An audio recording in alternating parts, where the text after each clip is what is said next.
Dissociation, Part 3. If you've missed the first two, here are the links.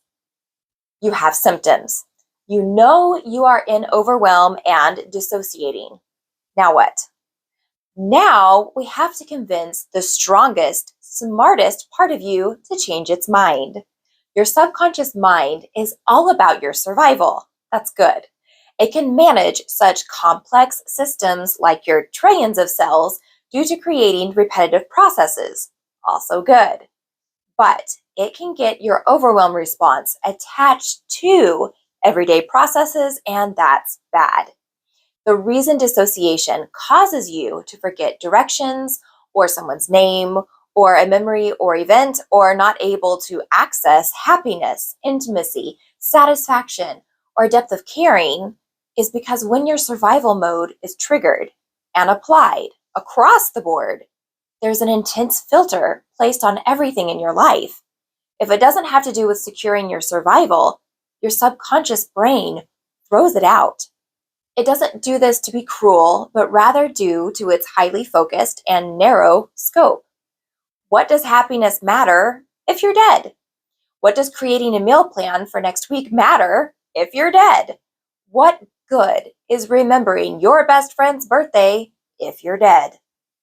And since there is an active threat to your survival and death is a possibility, anything outside of that scope gets ignored, including true connection with a loved one that you really, really want. Think of it like this.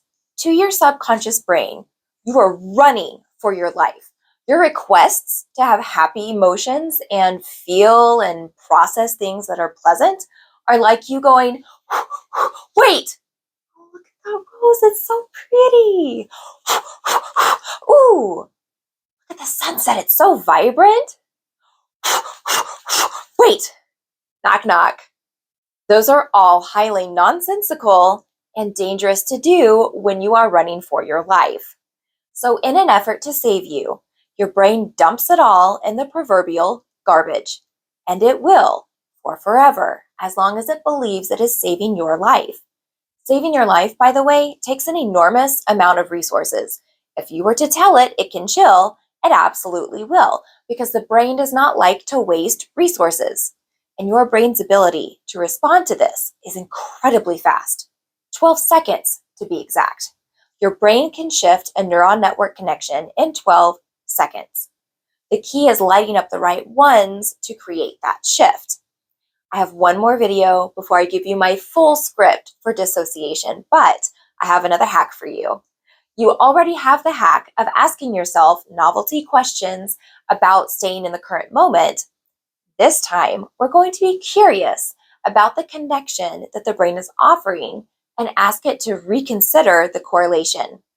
Let's say you were robbed in an alleyway 10 years ago, but now you're terrified to walk down your hallway in your house with the light off. Now that's not a difficult jump, but it's also easy to see that your hallway isn't a dangerous alleyway. Approaching it with either of those statements likely hasn't worked for you. So try this. Start to tap and simply agree.